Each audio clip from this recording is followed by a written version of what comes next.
Fala, leitores da Bíblia, graça e paz. Hoje a gente vai ler o livro de Jó, capítulo 7 e 8, e vamos ler o último capítulo da carta de Paulo aos Filipenses. Vamos orar? Senhor Deus e Pai, nos abençoa na leitura, pedimos que nos ilumine a mente, o coração. Possamos, ó Deus, nesta semana nos empenhar na leitura, no estudo, na meditação da Tua Palavra e ajuda-nos, Senhor, a aplicá-la à nossa vida, Pai. Pedimos em nome de Cristo Jesus. Amém. Jó capítulo 7. Nós vimos que o capítulo 6 começa a resposta de Jó a Elifaz e o capítulo 7 a continuação dessa resposta de Jó. O próximo capítulo que a gente vai ler hoje já é o início da fala de um outro amigo de Jó. Vamos então aqui à continuação da resposta de Jó. Não é verdade que a vida do ser humano neste mundo é uma luta sem fim? Não são os meus dias como os de um trabalhador diarista? Como o escravo que suspira pela sombra e como o trabalhador que espera pelo seu salário, assim me deram por herança meses de desengano e me proporcionaram noites de aflição. Ao deitar-me, pergunto: quando me levantarei? Mas a noite é longa e estou farto de me virar na cama até o amanhecer. O meu corpo está vestido de vermes e de crostas terrosas. A minha pele racha e de novo forma pus. Os meus dias são mais velozes do que a lançadeira do tecelão e se findam sem esperança. Lembra-te, ó Deus, de que a minha vida é um sopro. Os meus olhos não tornarão a ver a felicidade. Os olhos de quem agora me vê não me verão mais. Os teus olhos me procurarão, mas já terei desaparecido. Assim como a nuvem se desfaz e passa, aquele que desce à sepultura jamais voltará a subir, nunca mais voltará para sua casa, e o lugar onde mora nunca mais o conhecerá. Por isso não reprimirei a minha boca. Na angústia do meu espírito falarei. Na amargura da minha alma eu me queixarei. Será que eu sou o mar? Ou algum monstro marinho para que me ponhas sob guarda? Quando digo, o meu leito me consolará, a minha cama aliviará a minha queixa, então me assustas com sonhos e me atemorizas com visões. Por isso prefiro ser estrangulado antes a morte do que a tortura. Estou farto da minha vida. Não quero viver para sempre. Deixa-me em paz, porque os meus dias são um sopro. Que é o homem para que tu lhes dês tanta importância, para que dês a ele atenção, para que a cada manhã o visites e a cada momento o ponhas à prova?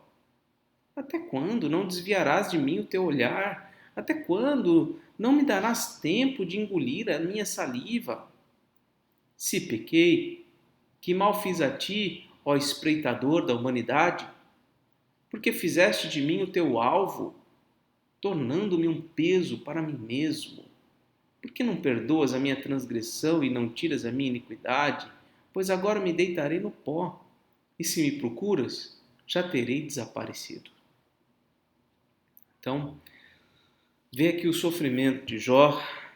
Ele fala que ele tenta dormir, mas a mente dele fica cheia de pesadelos e de visões, algo que ele chega a comparar à tortura. Então ele quer ver o fim da própria vida dele, né? Um sentimento de muita dor e muito sofrimento. Capítulo 8, a primeira fala do Bildade, um outro amigo de Jó. Então Bildade, o suíta, tomou a palavra e disse: até quando você falará estas coisas? Até quando as palavras da sua boca serão como um vento impetuoso? Será que Deus perverteria o direito? Será que o Todo-Poderoso perverteria a justiça? Se os seus filhos pecaram contra ele, também ele os entregou ao poder da transgressão que cometeram. Mas se você buscar a Deus e pedir misericórdia ao Todo-Poderoso, se você for puro e reto, Ele, sem demora, despertará para ajudá-lo e restaurará a justiça da sua morada. O seu primeiro estado parecerá pequeno comparado com a grandeza do seu último estado. Veja que parece sábia a palavra do Bildade, não é? Mas será que é assim mesmo a vida? Será que sempre que a gente buscar a Deus e pedir misericórdia, se formos puros e retos, Ele vai realmente, todas as vezes, com todas as pessoas, restaurar completamente a saúde, prosperidade, a vida, enfim? Por favor, pergunte agora aos que são de gerações passadas e atente para a experiência dos pais deles.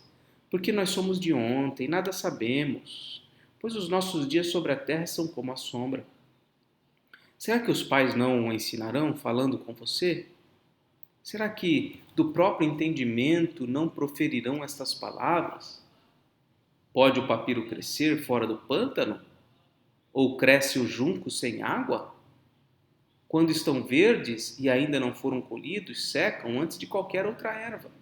Se são assim as veredas de todos os que se esquecem de Deus, e a esperança dos ímpios perecerá. A sua firmeza será frustrada, e a sua confiança é teia de aranha. Ele se encosta em sua casa, mas ela não resiste.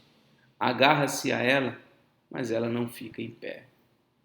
Ele é viçoso diante do sol, e os seus renovos se espalham pelo jardim. As suas raízes se entrelaçam num montão de pedras e penetram até as muralhas. Mas se o arrancam do seu lugar, este o negará, dizendo: Eu nunca vi você. Eis no que deu a sua vida, e do pó brotarão outros. Eis que Deus não rejeita o íntegro, nem toma os malfeitores pela mão. Ele encherá a sua boca de riso e os seus lábios de alegria. Os que o odeiam se cobrirão de vergonha, e a tenda dos ímpios não subsistirá. Veja que Bildade está dando a entender que Jó está passando por tudo que ele passou por causa dos seus pecados. Olha só, Deus não rejeita o íntegro. Quer dizer, como pode uma coisa como essa que está acontecendo com você acontecer se você fosse íntegro? Se você fosse íntegro, isso não teria acontecido. Ele fala, ó, os que odeiam, os que o odeiam, odeiam a Deus, se cobrirão de vergonha e a tenda dos ímpios não subsistirá. Olha aí, olha o que você está passando. Você está coberto de vergonha, você está perecendo. Como que você pode ser alguém íntegro? Então esse é o nível aqui do diálogo de Jó e os seus amigos, grandes amigos, né? Muito bem, vamos agora ao último capítulo da carta de Paulo aos Filipenses. Ele então segue dizendo: Portanto, meus amados irmãos, de quem tenho muita saudade, vocês que são a minha alegria e coroa, sim, meus amados, permaneçam deste modo, firmes no Senhor. Peço a Evódia e peço a Síntike que no Senhor tenham o mesmo modo de pensar. E peço também a você, fiel companheiro de jugo, que auxilie essas mulheres, pois juntas se esforçaram comigo no Evangelho, juntamente com Clemente e com os demais cooperadores meus, cujos nomes se encontram no livro da vida. Alegrem-se sempre no Senhor. Outra vez digo, alegrem-se. Que a moderação de vocês seja conhecida por todos. Perto está o Senhor. Não fiquem preocupados com coisa alguma, mas em tudo sejam conhecidos diante de Deus os pedidos de vocês, pela oração e pela súplica, com ações de graças. E a paz de Deus, que excede todo entendimento, guardará o coração e a mente de vocês em Cristo Jesus. Alguns detalhes aqui para a gente refletir. Aqui ele pede a Evódia e Síntike, que têm o mesmo modo de pensar. Provavelmente essas duas mulheres, elas estavam em inimizade uma com a outra, talvez algum conflito. e está sendo exposto aqui para toda a cristandade, né? Veja, 2000 anos depois, a gente aqui falando da Evode e da Sintique como duas irmãs que viveram esse conflito, esse desajuste no relacionamento interpessoal delas. E aqui o apóstolo instrui a você, no caso, a pessoa que é o portador da carta, né? Epafrodito, se eu não estou enganado, a auxiliar essas mulheres para que elas entrem em comum acordo e possam ter o mesmo modo de pensar, porque elas foram cooperadoras de Paulo e se encontram, né, junto com Clemente, com os outros cooperadores, se encontram no livro da vida. Então, é importante o mesmo modo de pensar entre aqueles que são líderes, aqueles que estão à frente dos trabalhos de uma igreja, né? Aí fala da alegria, da moderação, e aqui na tradução ao bem da revista atualizada, que fala sobre ansiedade. Não fiquem ansiosos com coisa alguma. Aqui a tradução é pelo preocupados, né? Ansiedade é uma preocupação mesmo, né? Não fiquem preocupados com coisa alguma. Ao contrário dessa preocupação, apresente a Deus em oração seus pedidos, suas súplicas, sempre com ações de graças. E a paz de Deus vai guardar o coração de vocês em Cristo Jesus.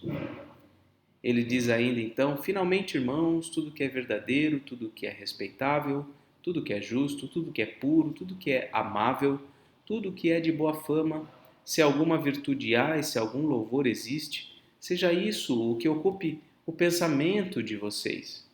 O que também aprenderam, receberam e ouviram de mim, e o que viram em mim, isso ponham em prática, e o Deus da paz estará com vocês. Então veja aqui a importância de cuidar do que ocupa o nosso pensamento. É possível e necessário nós cuidarmos do que está na nossa mente. Devemos manter em nossa mente tudo aquilo que se enquadra nessas virtudes e qualidades. Tudo que é verdadeiro, tudo que é respeitável, justo, puro, amável, de boa fama, coisas virtuosas, louváveis, tudo isso deve ocupar a nossa mente. E além disso, ele diz para colocarmos em prática, né, aquilo que aprendemos, aquilo que recebemos, aquilo que ouvimos e aquilo que vimos, né? No caso de Paulo, falando da igreja, aquilo que eles ouviram e receberam e viram nele. Mas, de modo geral, nós devemos colocar em prática aquilo que temos aprendido, recebido, ouvido e visto naqueles homens de Deus que Deus colocou para nossa instrução, né? Colocar tudo isso em prática, né? Não basta apenas o conhecimento teórico, mas devemos também buscar aplicar na prática a vontade de Deus à nossa vida. E olha o benefício de tudo isso, do cuidado do nosso pensamento, de colocar em prática aquilo que aprendemos. O Deus da paz estará conosco. Aqui em cima ele fala da paz de Deus, e aqui ele fala do Deus da paz.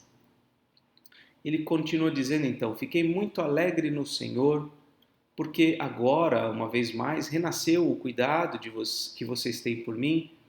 Na verdade, vocês já tinham esse cuidado antes, só que lhes faltava oportunidade.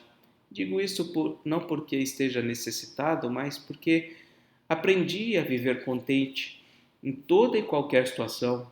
Sei o que é passar necessidade, sei também o que é ter abundância.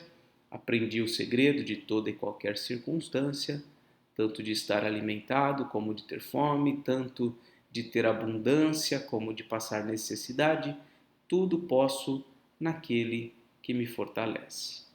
Então, ele está agradecendo, né, muito alegre pela assistência que eles fizeram, como vai ser dito aí a partir do versículo 14, já vamos ler, né, por eles terem renovado a sua assistência ao apóstolo Paulo. E ele fala não especificamente pela ajuda que eles enviaram para o apóstolo Paulo, porque, na verdade, ele aprendeu a viver contente em toda e qualquer situação e ele sabe que ele pode passar por tudo naquele que o fortalece. Né? A alegria e a gratidão dele não é pela coisa material em si, como ele vai dizer aqui, ó. No entanto, vocês fizeram bem associando-se comigo nas aflições, e como vocês, filipenses, sabem muito bem, no início da pregação do Evangelho, quando parti da Macedônia, nenhuma igreja se associou comigo nessa questão de dar e receber, exceto vocês somente. Porque até quando eu estava em Tessalônica, por mais de uma vez, vocês mandaram o bastante para as minhas necessidades. Não que eu esteja pedindo ajuda, pois o que realmente me interessa é o fruto que aumente o crédito na conta de vocês. Olha só, o mais importante não é a ajuda que vocês me dão, diz o apóstolo Paulo, o mais importante é o fruto que aumente o crédito de vocês. Quer dizer, conforme a igreja presta auxílio ao apóstolo, mais a sua conta, o seu crédito aumenta diante de Deus, né? Basicamente, essa é a matemática das parcerias missionárias, né? Quanto mais nós auxiliamos financeiramente, com bênçãos materiais, aqueles que servem a Deus, né? Seja no âmbito transcultural, como até local de uma igreja, mais o crédito da igreja é aumentado diante de Deus. Recebi tudo e tenho até de sobra.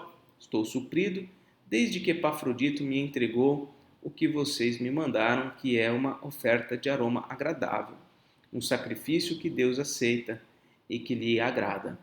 E o meu Deus, segundo a sua riqueza em glória, há de suprir em Cristo Jesus tudo aquilo que vocês precisam. A nosso Deus e Pai seja a glória para todos sempre. Amém. Saúdem cada um dos santos em Cristo Jesus. Os irmãos que estão comigo mandam saudações. Todos os santos mandam saudações, especialmente os da casa de César. A graça do Senhor Jesus Cristo esteja com o espírito de vocês. Então aqui termina a leitura da carta do apóstolo Paulo. Então vamos fazer aqui a nossa marcação de hoje. Completamos hoje o 230º dia de leitura bíblica.